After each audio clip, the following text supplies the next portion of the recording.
children in my driveway this morning. I got home and I was like, is your money?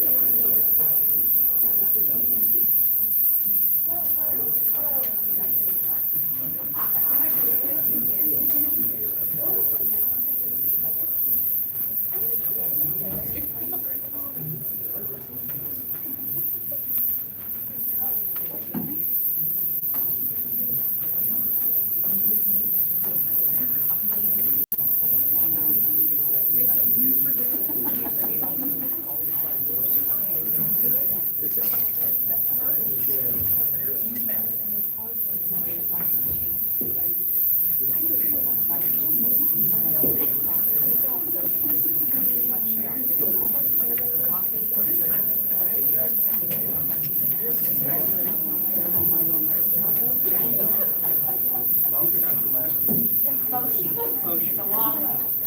Making sure.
All right, welcome everyone. Thanks for coming. We will call to order our meeting.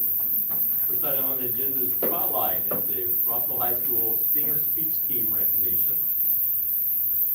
Mr. Newhouser, come Hey, forward, everybody. please. You're going to sing? Maybe we'll sing. You guys do that. Listen to that instead.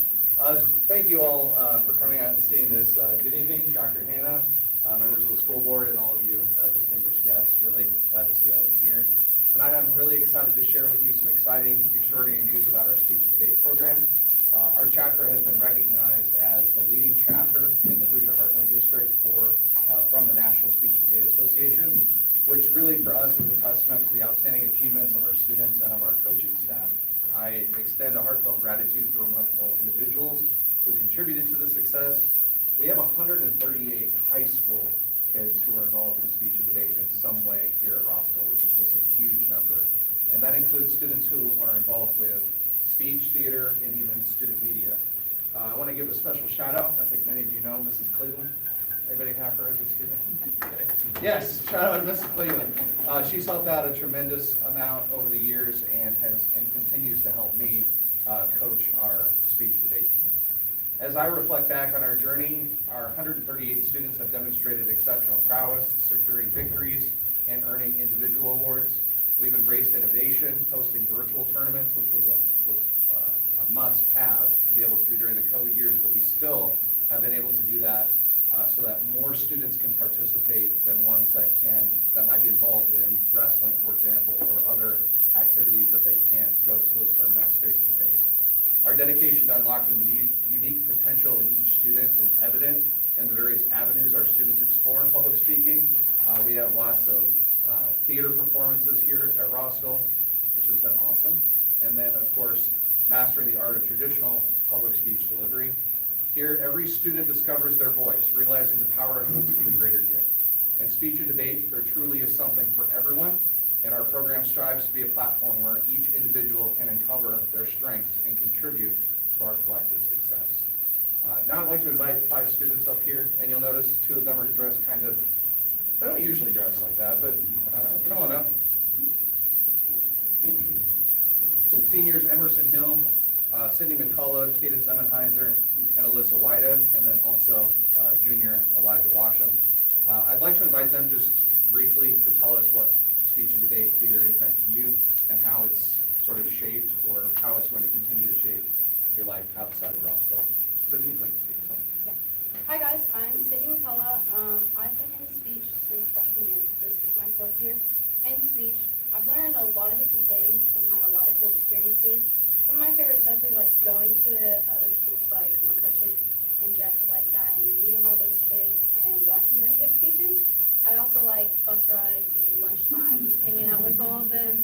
But then also just like the practical skills of being able to talk to new people and being able to talk in front of a crowd like this is just something you learn while you're in speech. So I'm super thankful for the opportunity to be in speech.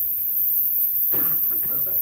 I'm Melissa Wada. This is actually my first year in speech, but I've had a lot of fun, and I feel like this class has helped me a lot with my public speaking, and it's made me better able to be confident in front of people and organize my thoughts better, and especially this class has helped me when I speak to new people and make new friends. I've enjoyed it a lot. My name is Elijah Washam, and I started my speech career just about last year, and it's transformed me into a different type of person that I didn't realize I was going to turn into. And probably looking at me, you can tell I'm a little eccentric and outgoing as it is, but speech has allowed me to just further deepen that level and be able to connect with everyone up here. I'm Kaden Simmenheiser. This is also my first year in speech, but I've grown so much in being able to prepare and give speeches in front of people. From the various speeches we've given in class to my first speech tournament, I've grown immensely in my confidence of giving speeches, and I hope to continue that when I judge at college. I'm Emerson Hill. I don't usually dress like this. I'm in this outfit because I'm coming straight from play practice. It's for the murder mystery that we'll be having February 16th and 17th at the Delphi Opera House. So if you want tickets, you can get them online, but I didn't dress. She gets her extra credits. But I would say the biggest thing that I've learned from speech is it's really given me a great outlet to express myself. I've been doing it since freshman year, and a few years ago I qualified for state doing poetry, and that poetry original poetry that I wrote, and I've since been able to publish that with the American Literary Association, and it's just given me so many amazing opportunities to develop my public speaking skills and to use it in FFA or as class president. And so truly the opportunities and time I've had and the memories I'll be able to take with me into college are just things I'll never forget. Let's give it up for these five. Just real briefly, I'll close things up. You guys can look pretty up here for a second. So as we continue to celebrate this success, we really have laid a pretty solid foundation for our future. I mean, didn't they speak so well, so eloquently and articulately? 138 students in the high school. That's 52% of our student body is involved in speech, debate, or theater in some way, which really is a huge number. And I bet if you combine that with the number of kids that are in FFA also, we probably hit 100% of our students just being involved in speech, debate, and FFA. We want to aim to enhance our presence in traditional tournaments, including the National Qualifying District Tournament, which I hope we're able to get to go to. Our focus on continuous improvement positions us for even greater achievements as the years go by. So just to kind of wrap things up, this recognition of the leading chapter is a testament to these guys and all of our dedication, talent, and our innovation. Our students, the heart of this program, are just incredible, and they're so well spoken, and they do such a great job for that. They're excellent communicators, critical thinkers, and really future leaders. I thank our students, parents, our assistant coach, Linda Cleveland, and our community for their commitment to excellence. As we move forward, let's continue fostering an environment where every student finds their voice, explores their potential, and becomes a contributing member to our society. Thank you all so much for your support, and here's to a bright future of the Rossville High School Speech and Debate Program. So, thank you very much. Thank you, guys. Thank you. All right, back to playback. They were 1 of 4 in the state of Indiana. That's right, yes. So. Next, it was kind of talked about at the last meeting, asked about cybersecurity. So I've got a few slides here that our Director of Technology put together about what we've done so far and what we continue to do. The serious focus, and a virus hit in 2016, hit the district. Rossville moved to begin to bring back in-house technology staff. We noticed we didn't have a response cybersecurity plan, backup software, or even antivirus in our main servers. We quickly moved to develop a cybersecurity plan, implement 2 methods of backing up our critical systems and implementing high-end antivirus solutions for our critical assets. We were selected as an IBM security grant that spearheaded the transformation shortly after that. I believe that was this last summer. We reported on that. We were invited to Purdue CyberTap team to come through and give us some feedback. We are conducting quarterly phishing tech tests with our staff, and additional training is being offered to help protect us from phishing attempts. For this, we are using a free program from the state. We get weekly vulnerability scans from Cybersecurity and Infrastructure Security Agency, and this is also free to the district and makes us sure that we are secure from the outside. We're currently working with Purdue and IU for another cybersecurity audit to take place in March to ensure we are on the right track in our remediation work. We're working to be compliant with NIST and CIS controls, as they are best practice in the industry. Currently, we've stopped about 100 plus phishing malware attempts a week. Even our small school is under constant stream of possible attacks. There's a couple charts here. The one on the left is threats by threat category. Malware is in the green, and in the gray is risky domains, and then the one on the right is threat of events by severity. The largest one is the blue, is low threat, and then we have a high threat of, it was 221. Very little medium and very little unclassified, so kind of in the middle there. Where we're going, once we update with IU and Purdue audit results are released, we'll share them with the board.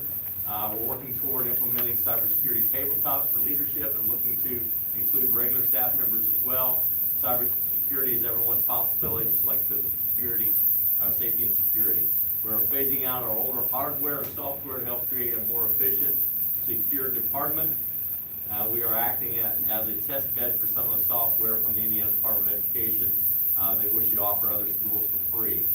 We would love to continue being a point of reference for other districts and are starting their journey.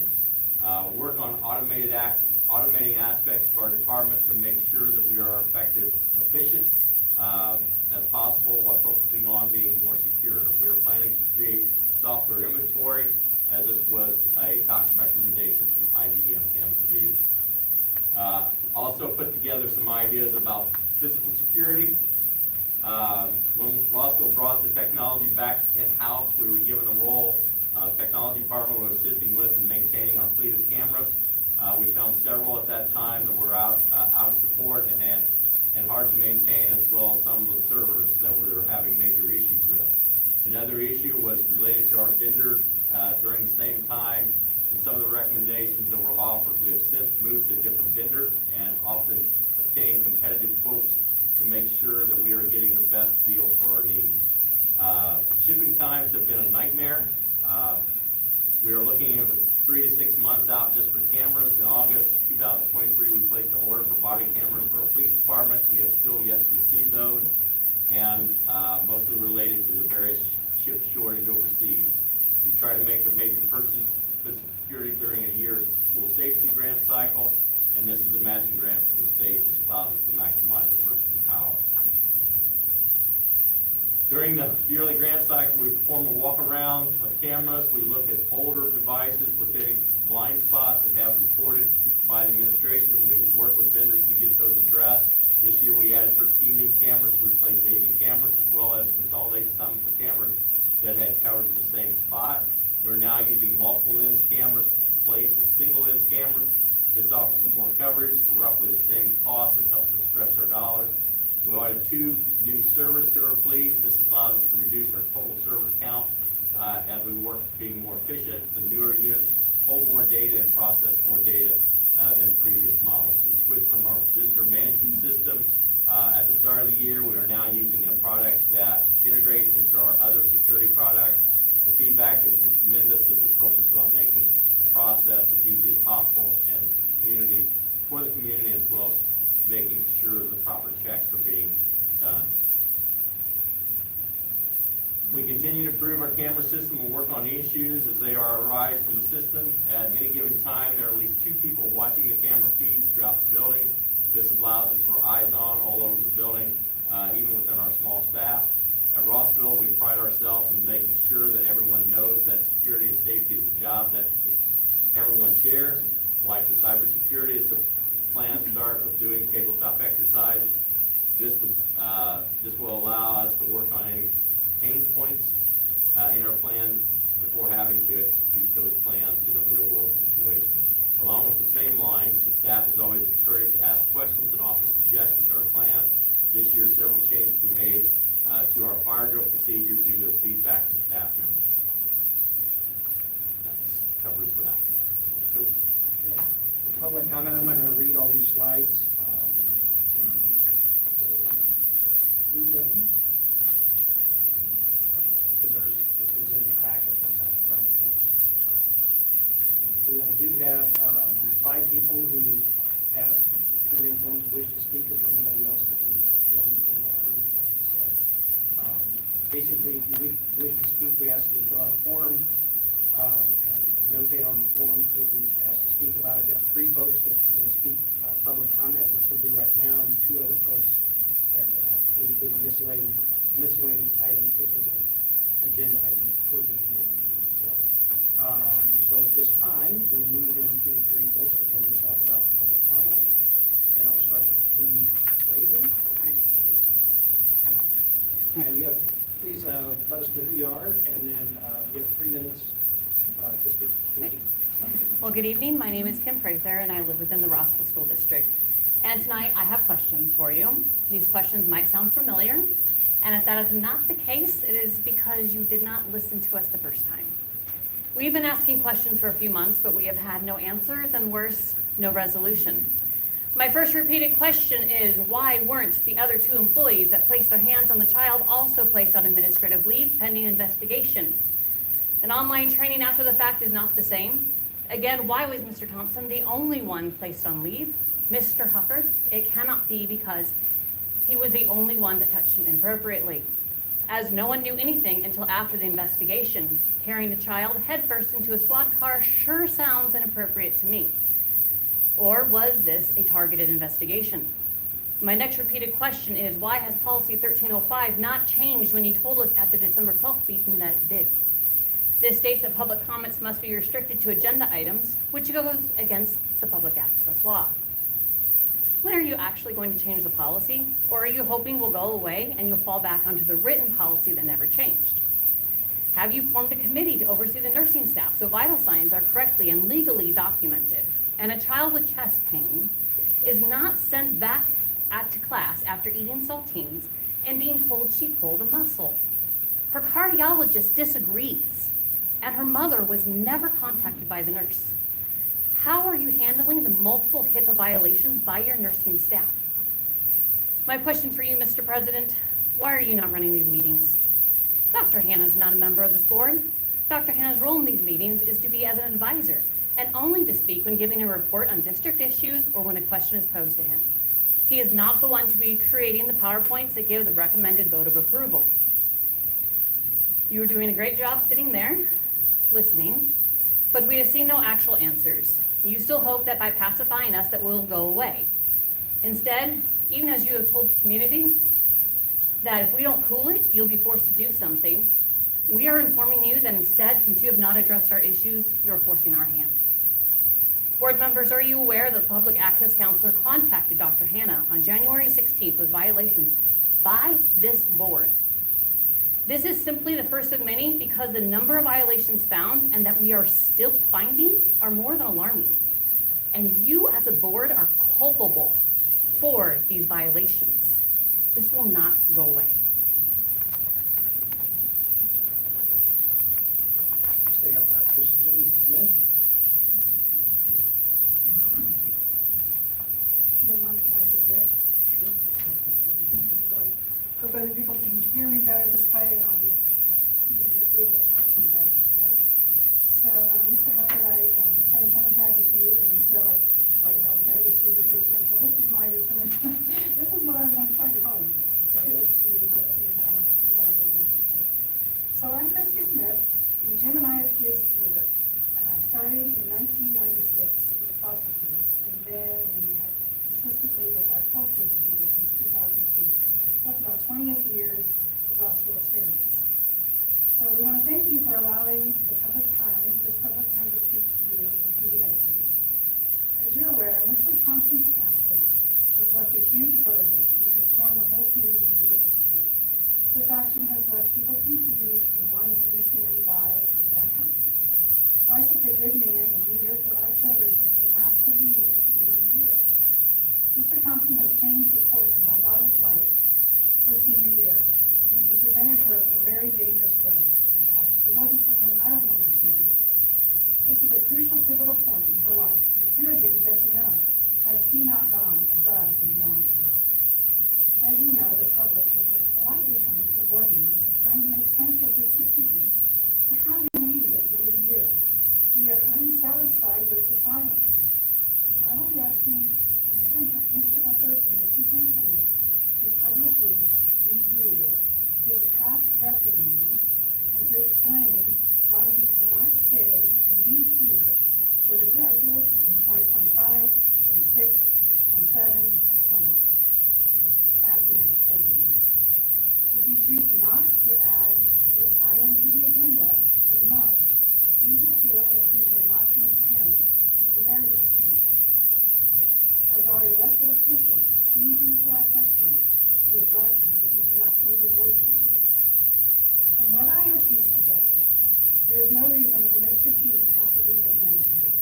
For the good of our Rossville students, where kids come first, we ask you to cancel his reprimand. We are also asking for appropriate training and action to be taken for those who have acted outside their scope in attempting to discipline.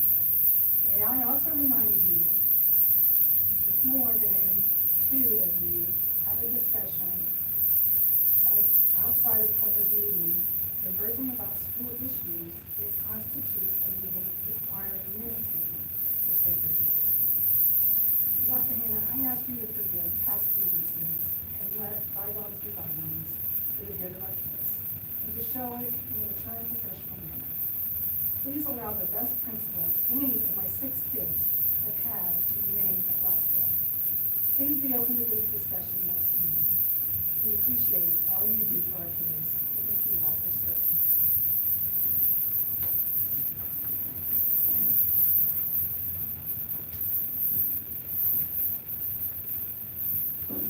And next I have Jackie Oshie. Oh, I'm so proud of you. Thank you. I'm Jackie Boshi still, and I don't have anything written out or eloquent for you this evening, but I'm back again. So a couple of things. I know that you have heard from a lot of us. You've definitely heard from me month over month over month. I just want to make sure that you understand that the opinions you're hearing and what you're hearing from us is the opinion of the person talking. It's what I say to you is how I feel. It's what I felt to bring to you.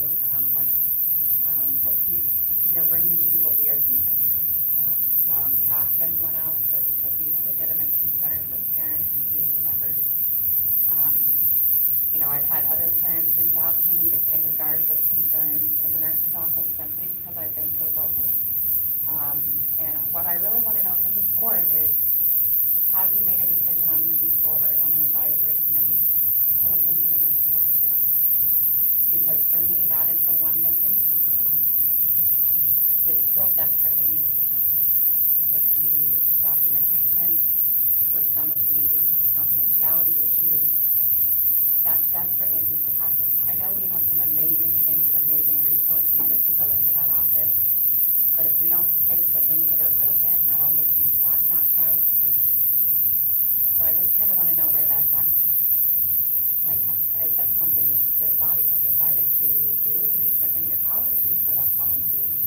And you definitely have the resources in the community to put together a committee that could be phenomenal and help close those gaps. But this is my follow-up from last month's sharing on seeing where this body is at.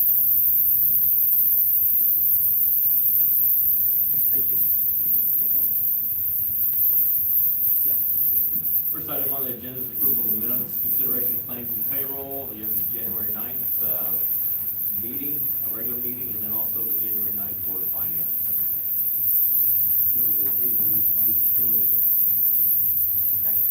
The property moved and seconded to approve the minutes, claims, and payrolls as presented. Is there any discussion? Hearing none, all those in favor signify by saying aye. Aye. Opposed, same sign. That motion carries.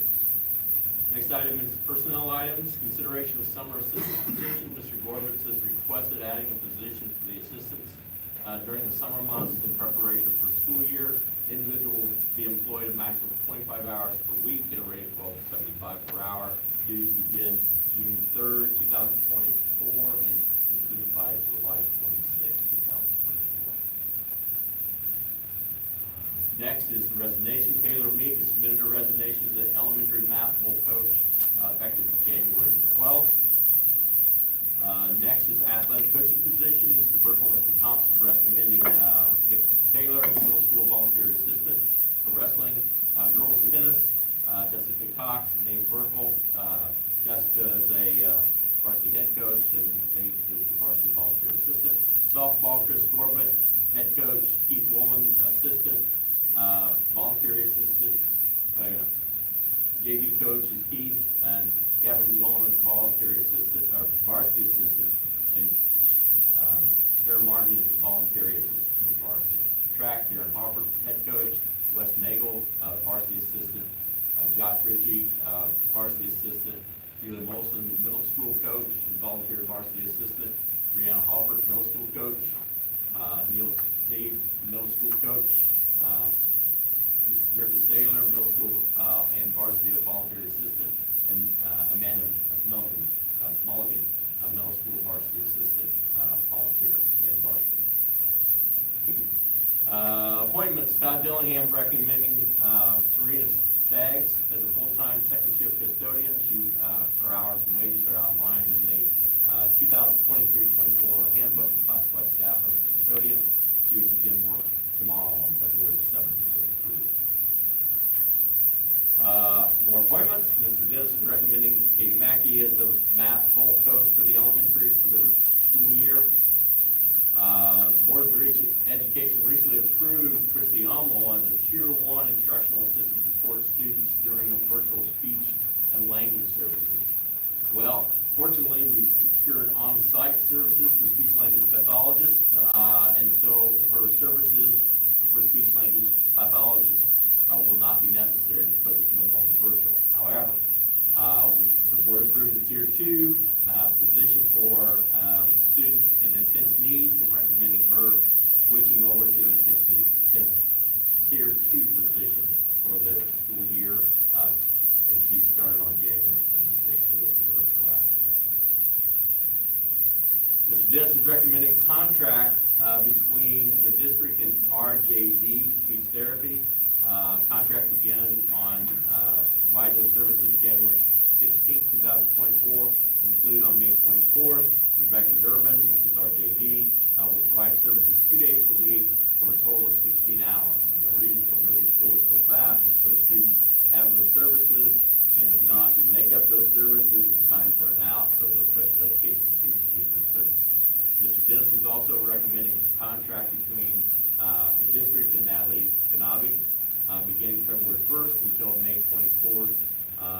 That contract will move also is 2 days a week. Mr.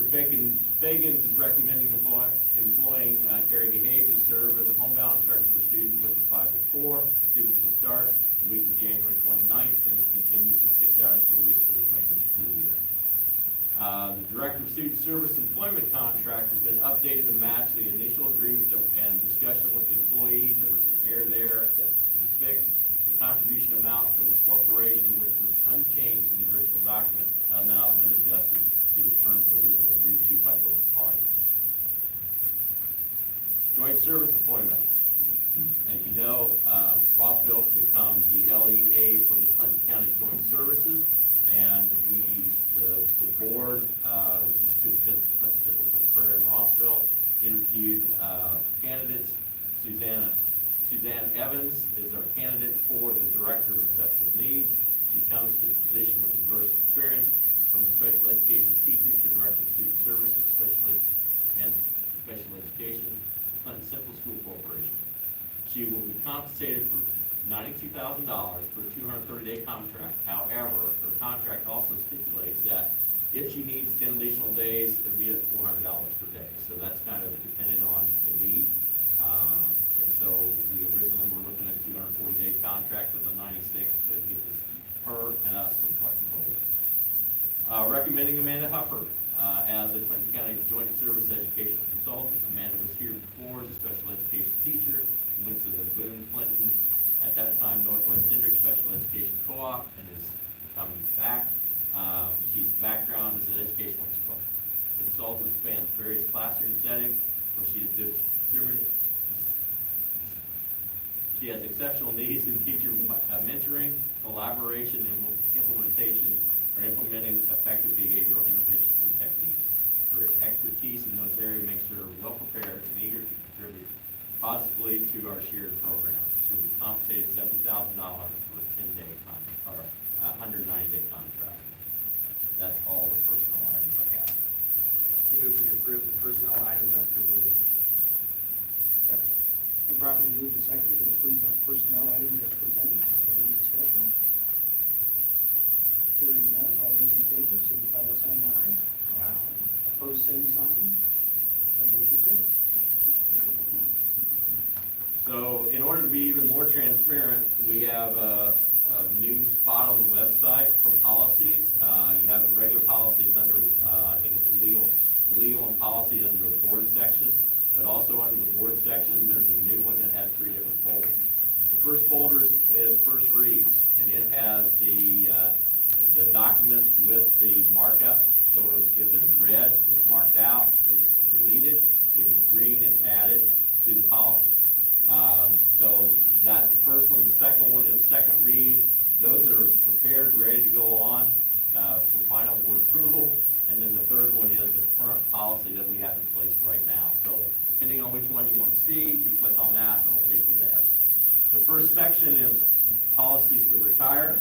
Those policies are no longer needed, and it's covered by State Board of Accounts or Indiana law. I've reached out to Julie Slavin, the Indiana School Board Association. She confirmed that those are no longer needed, which is section 804, systems of accounting, 806, payroll authorization, and 807, payroll deductions.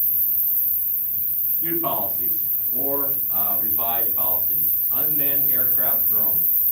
So with that policy, section 2800, the FFA amended rules and regulations in reference to drones, which they classified as unmanned aircraft. The aircraft must have a remote ID, so controlled stations can be located. So that's what this policy reflects, is the latest FFA regulations. Section 3100 or 3101 is equal opportunity, which has been revised. The only revision has been now pregnancy is included as a prohibited class for discrimination. So that's in that revision. Student directory information. If a parent does not want their child to be listed in any directory, so athletic, roster, and I'm assuming in the yearbook or anywhere else, they can fill out the form and that student is then not in the directory. So if they're participating on the team, they can still participate on the team, but it's not on the roster. So that's what that does, and so it gives a list of different items that can take them out of the directory. There's 2 forms that go along with that. Also included in that is for military representatives to basically not allow the military representative to get the information as well. Section 6000 is financial goals and objectives that's been revised. Basically, the difference is it takes out the word school corporation and puts in the word district, and it provides a recodification number. It was 800 before. 6001 is budget preparation and hearing. We've updated the names of the funds. The old policy had capital projects, which is no longer there. It's included in operations. It had school bus replacement, school bus transportation fund. Those have all been changed, and that policy has been updated. Copy, the budget implementation has been revised, and the only difference there is a change in the word corporation to district in the recodification code number. In 6012, it is a slight change in wording, and it still has the same meaning, but it's just changing the wording, and then recodification number. 6013 is a new policy, and it's cash reserves and liquidability. There's a DUAB, which is the distressed unit. Oh, I figured that one out. Distressed unit. Distressed units appeal board. It has encouraged schools and corporations to adopt a policy setting the target fund for reserve balances. And basically it's looking at rainy day fund, operations fund, and education fund. And what they're suggesting now is 2 months, so it's 17%. Our old policy was targeted at between 8.5% to 12%. So it's a slight increase, but it's recommended because of what happened up in Hammond and I believe in Muncie as well. So we want to make sure the schools are fiscally sound. I think right now we will report that on that twice a year. I think when we combine those funds together, we're within that 17%. So, extracurricular funds, it's changed the word from corporation to district. And 6120, a slight word change, doesn't change the meaning of the policy. 6131, again, slight change in wording, but doesn't change the meaning of the policy. The majority of the policy is still there. Same thing with 6150, slight change in policy. I need to get ahead. 6240. Credit cards, talked a little bit about instead of, basically it was grammatical errors. It had card order as two words. Grammarly doesn't like that, so it's not one word. We've also changed when the purchase slips and receipts need to be turned in from 10 days to 5 days. The next one is 6405, which is cafeteria charge and payment. There was really no change to that. The recodification number was added. Same thing for 6420, only the recodification number was added. The vendor relations, very little change, recodification number, and the vendors providing a service to the district by informing the school officials available of their product and service. That was added as well. 8300 is gifts and donation, slight changing in wording such as corporation and district. And then ISBA suggested 8513, political activities on school property. Those have been updated as well. So those are all for the first read. Second read, which we went through last time, is 6011 rainy day fund, 6100 internal controls, 6210 purchase of supplies and materials, 7030 fixed assets inventory, and 7201 was energy conservation. So with all those, you have the first and second read policies for your review.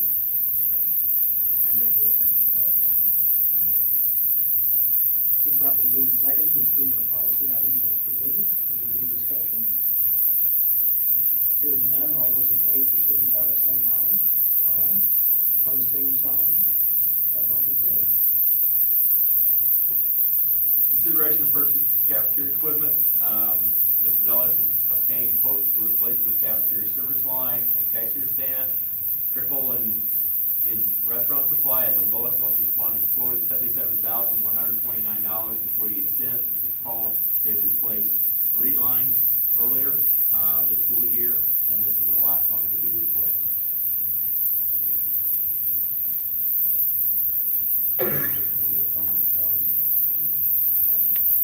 Properly moved and seconded to approve the financial items as presented. Is there any discussion? Hearing none, all those in favor signify by saying aye. Opposed, same sign. Motion carries.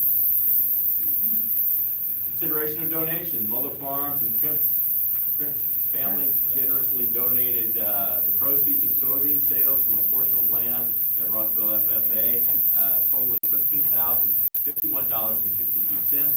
Funds will be used for various ways as outlined below, including scholarship, travel expenses, and entry fees from multiple contests, state, national, and FFA conventions, community appreciation meals, Santa breakfast, the Veterans Day breakfast, and state contest meals. Also donation, Rossville Business Association donated $300 to the class of 2025. Creekside Growers donated $500 to the FFA program. Fraternal Order of the Eagles in Frankfurt donated $2,600 to the softball team and $4,300 to the baseball program. Fraternal Order of Police Lodge 69 donated $250 to the basketball program, and I'm recommending approval of those donations. And more miscellaneous. Consideration of the 2024-25 curriculum guide. The board received a packet that provides the information concerning the curriculum guides grade 9 through 12 about specific courses contained within the curriculum. Information provides guidelines for students to select from an array of 4-year high school programs and will help students understand the content of the courses that are approved by the Indiana Department of Education. Course content descriptions utilized and descriptions are provided by the Indiana Department of Education, and we're recommending approving that curriculum guide. Memorandum of Understanding. Clinton County Health Department is desiring to enter an agreement with the county schools to assist families in receiving required immunizations. They will work with the health department, immunization staff to plan and host open house registration immunization records forecasting event for their building and corporation, and have done that in the past. Plan and host one mobile and in-school immunization event in cooperation with the health department that occurs during regular school hours to target students who need immunizations during the school year, and submit up to $1,000 of reimbursement school nurses' expenses per campus by June 25th, 2024 for reimbursement of the health department. District administration and nursing staff appreciates the offer to continue providing students health services. Consideration of authorization and submission of a HEA 1003 flexibility waiver. Rossville Schools partnered with Equitable Education Solutions to develop and implement a 3-year learning prioritization plan. The board's familiar with that. We've reported on that before. Our improvement plan zeroes in on 3 key areas, key priority areas, PBAs, critical to addressing our students' needs. One key area involves establishing a K-12 system of collaboration and data-informed instruction embedded in enhanced learning-focused culture. The district explicitly states its commitment to granting teachers and administrators dedicated time to implement professional learning communities that foster horizontal and vertical collaboration across the entire school district. The district requests a waiver of 120 minutes for 2 hours, basically a 2-hour delay for 1 day per month for 9 months to provide professional development opportunities for program improvement. So what it would do, we would have a delay start like we do on the current 2-hour delay. It would be once a month, probably, I say 9, but I would say we're not doing it in August, and we're not looking at doing it in January. So really more likely 8. But it requires a board-approved waiver or resolution submitted with the application to the state to waive those hours requirement. We meet the number of day requirement, we meet the number of hours per year requirement. The problem rests in the fact that we wouldn't meet the number of hours for that individual day. It's 6 hours for the high school and 5 hours for the elementary. So because of that 2-hour delay, we wouldn't have that hours. So with that, we have the school calendar. We've reviewed this before. and it's had been tentatively approved. So this is for the 2024-25 school year, starting with the work day on the 2nd. Students' first day is on the 7th and ending on the 22nd, which is the last scheduled student day. 23rd would be teacher's record day. This does not include those 9 2-hour delay days that I talked about. And really, there's, I don't see, there's no makeup days in that. So the makeup would have to be after the end of the year. But we still have, as far as makeup goes, 3 learning days we can do and or as many synchronized as you need. So that's how we covered it this year. The 25-26, same thing, we've reviewed this before, starting with teachers on August 4th. August 7th is the first student day, first student day. May 21 would be the last scheduled student day, and teacher's last day would be the 22nd for graduation on the 31st. Out-of-state field trip, FFA would like to reschedule their field trip to Swiss Valley in Jones, Michigan. It's on this weekend. If you recall, they were headed to southern Indiana. That did not pan out because of weather and snow. I don't think they got on the course until like 2:30 in the afternoon, 2 in the afternoon, so it really wasn't worth it. So, and then also they were requesting an opportunity to go to the National Farm Machinery Show in Louisville on February 16th. Overnight field trip, our wrestling team, we have 3 qualifiers that are headed to the semi-state in Newcastle. And that's this weekend. They're requesting overnight stay, and hopefully they will be successful because they're also requesting overnight stay on the following weekend, which the state tournament this year is in Evansville because of the basketball game in Indianapolis. So they're requesting the opportunity to attend overnight. And then finally, declaration of surplus equipment, obsolete equipment. There are a few items on the auction block that are up that are no longer needed and up for disposal. The 2 folks that asked to speak about miscellaneous items, the first would be Stephanie Emmons. Mr. Hubbard, before we move on, could we have some comment on the vaccination clinics in the school? Like what we did last year, on the opening night, the kids that didn't have their shots, they had the opportunity to get their shots here from the department. Okay, I'm not for it, just so you know. I think it's a huge liability. Anybody else want to I comment? mean, if it's during school, like what's the kid from saying, yeah. It's not during school, it's after school. It is after It's open, school. it's during the open house. So parents will be able to Parents be will be there. there. Okay, Yes, I yes. read it as it was during the school Yeah. hours. Well, they've got another one that's during school hours, but they would have to have the parent permission to do that. Yeah, that's what I'm against, when parents aren't around.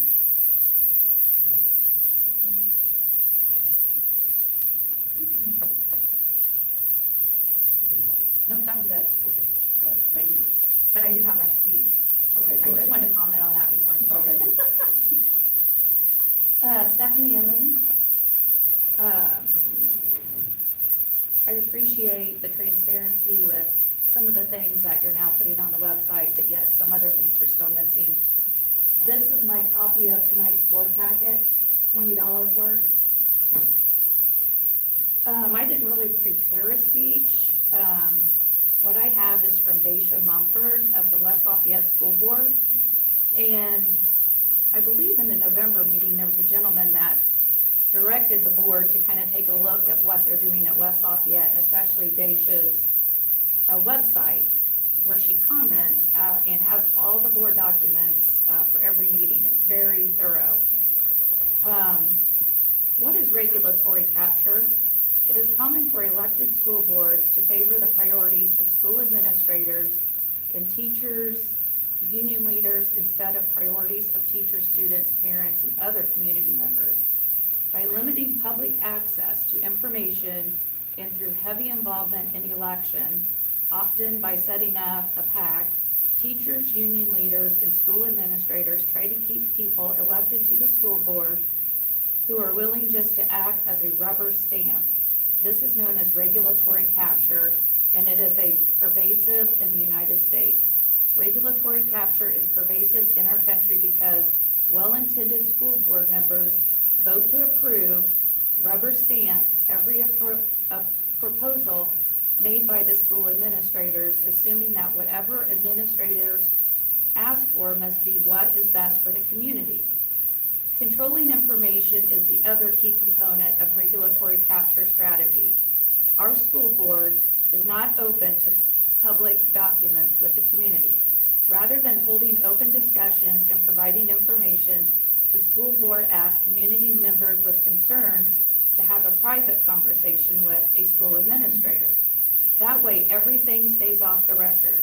The only way to get school administrators to release public information is to request it through a public records access request, instead of the documents just being posted.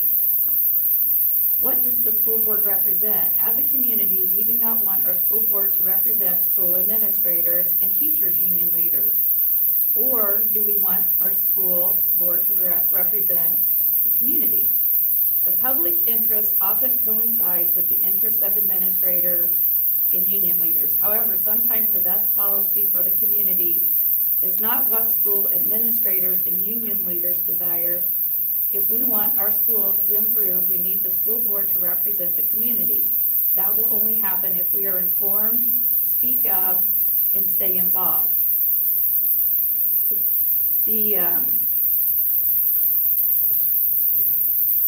Excuse me? That's 3 minutes. Okay, I'll continue at the next meeting. Okay, next we have Nicole McDonald.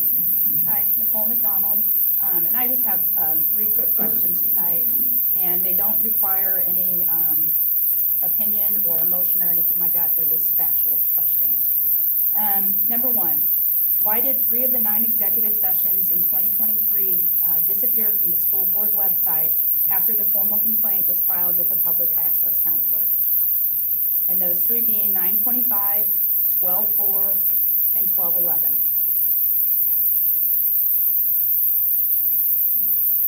You repeat those again. 9/25, 12/4, and 12/11 of '23.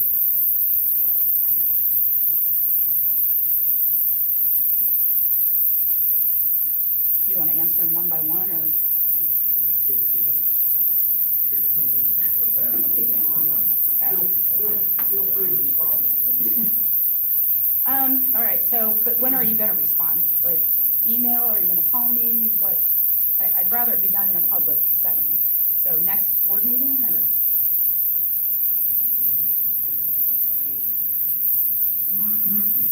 We shouldn't have to file a complaint, it's public record. We didn't have to meet. I thought it was a 9. 12/11, so we didn't have it up. Well, what is there to cancel? Yes. There isn't one, can I comment, there isn't one on 9/25. It was there before. There wasn't an executive session from 9/25. Like, There was one on 9/5 maybe, but not on 9/25. We wrote them down right from the website. I don't have any minutes from that. Okay. From 9/25, Well, what about I have 12/4? no minutes. 12/4, an executive session?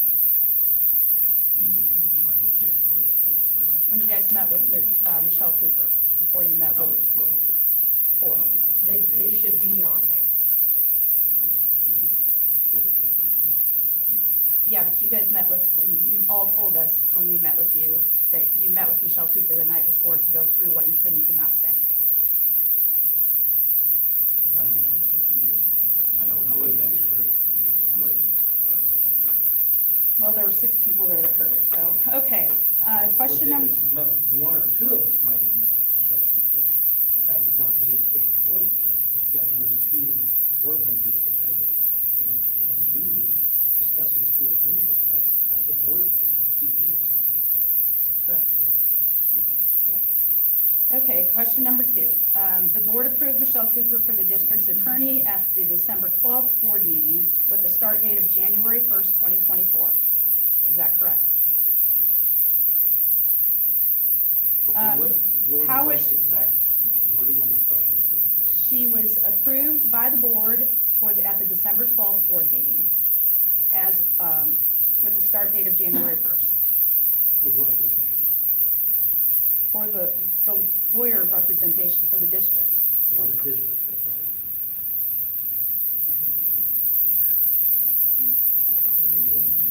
okay. Okay, so if that's the case and her start date was January 1st, how was she present at the November 20th executive session via Zoom? Apparently you're saying the December 4th thing didn't happen, but she was there. And then she also was at the December 5th executive session with all 6 of us. So was she donating her time out of the goodness of her heart because she really wasn't starting until January 1st? And then the last part of that is did we have the other law firm still on retainer? So we have 2 law firms that all of our tax dollars are paying for. We don't have a retainer for any law firm. Okay, so, It's by the hour. okay. Okay. I will be happy to find out the answer. I appreciate that. Have that at the next meeting, public report. Okay, If that's what you're requesting. it is. And then this comes straight from the Indiana Public Access Counselor Handbook. It talks about that public agencies may not seek legal advice from their attorneys in private about matters which are not related to litigation. And as far as we know, there's been no litigation. So that is a direct violation through the Public Access Counselor's rule book. So did you guys know that?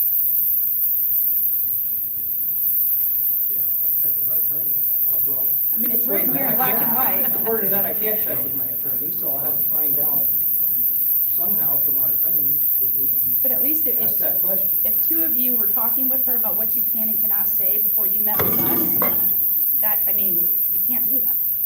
There was no litigation. So, and that's all I have. Thank you. Okay, thank you.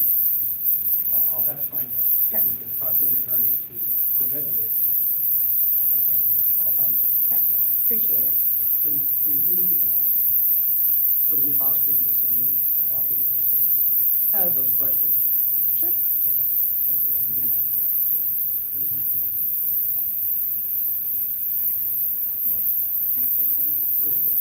Okay, so there was just one of the miscellaneous items where it talked about doing the 2-hour delay once a month. So I just want to give the board another option.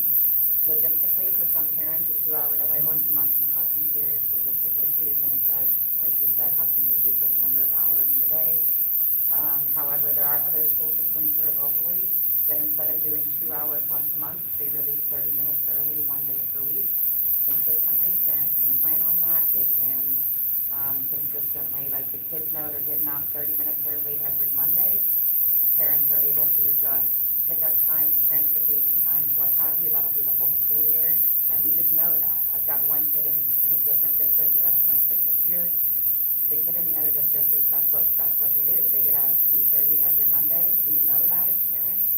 We know that's a responsibility from day one, and that's consistent versus trying to figure out what day of the month we're gonna have to figure out for 2 hours who's going what. 30 minutes is a lot more manageable once a week than 2 hours once a month for some kids.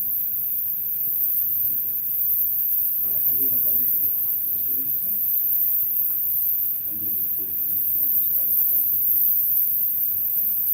Properly moved and seconded, we approve the miscellaneous items as presented. Is there any discussion?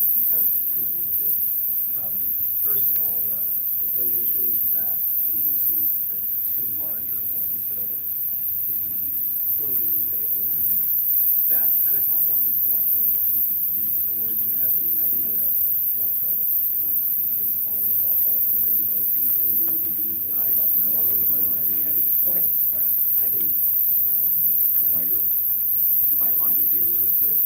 I can read. I don't think it's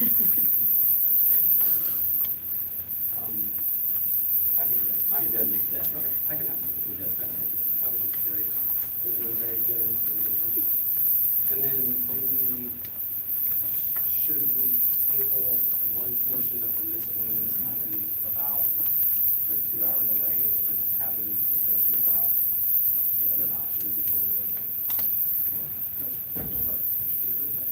Yes, but you have a timeline to deal with. This is my, so you probably postpone until next week. So can we approve what's presented except for that? Mr. President, this letter from the health department says that the immunization clinic occurs during regular school hours to target students. I don't think an open house is regular hours. Let's take both, because they did open house this year. Okay. I just don't want you to approve something that is gonna be during regular school hours. It would be both, for sure. It would be both? It'd be during the, it's a time during the school year, during the school day, and the other one was at, which we already do after school hours at open house. So you would be giving children shots without their parents being here? But only with parent permission. But what if there's an adverse reaction to an immunization? I mean, our nurse is incompetent, and we're going to rely on her to administer vitals or do anything important? I'll take exception to you saying our nurse is incompetent. She is not incompetent, you're not qualified to make that statement. Okay. Right, And that's my opinion. let's move on. So do you wanna- But I didn't think the superintendent was supposed to address the I would, public. I would, but I would okay. like to call for order, please. Do you want to table that issue? Yeah. That was, that is miscellaneous. Yeah.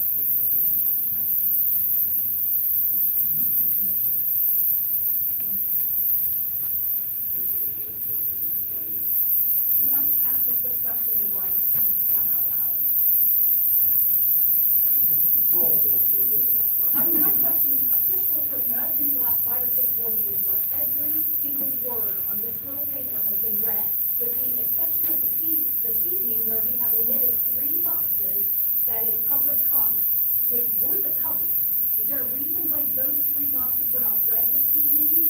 I mean, every single word on this page is read every month that I'm at this meeting. These 3 comments tonight, or those 3 boxes, which are referring to us people here, with all the rules and regulations, I mean, is there a reason why those 3 boxes were skipped over? And Joe, I believe, Rubicon said we don't need to hit all those, and then we look to the next topic. No, we went to public comment. Right, but we skipped those 3 boxes on the public comment. I and that felt- I was felt read on in the those, and we interest- went right to the very next section. I made that decision Uh-huh. in the interest of time, since the information is on the printed paper. But the information that is on the screen and on this paper, every single word is read every single meeting. So why were those 3 boxes omitted tonight? In the interest of time, I made that decision. Because you guys don't want us to talk. No, we gave you the opportunity to talk. Okay, we're done. You guys want to back to this, you want to table the vaccinations, or do you want to approve that? Let's table the vaccinations only to ask the health department what their procedure would be in the event of a adverse reaction. Okay. So we need a motion to approve, can we make a motion? So I move we approve, all the miscellaneous items with the exception of the vaccinations and the delayed start. And second. The property moved and seconded to approve all the miscellaneous items as presented with the exception of vaccinations and delayed start. All those in, any discussion? All those in favor signify by saying aye. Aye. Opposed, same sign. Motion carries. Field trip report, 4th and 5th grades headed to Symphony on the Go in Lafayette on the 9th. Conference reports, Hannah Doak is headed to the Indiana Association of Ag Educators Winter Workshop in Trafalgar on January the 11th. She was there. Chris Miller, Amy Doris, and are headed to Smart Teaching Reading in West Lafayette, and Kim Zink is headed to the writing rope and writing instruction workshop in West Lafayette. Okay, with that, I'd like to have a motion to adjourn the meeting. Make a motion to adjourn the meeting. And properly moving second to adjourn our meeting. Is there any discussion? Hearing none, all those in favor, signify by saying aye. Post same sign. Motion carries. Our next board meeting will be, correct? Okay, that'll be on Tuesday, March 5th at 7 o'clock p.m. Thank you for attending.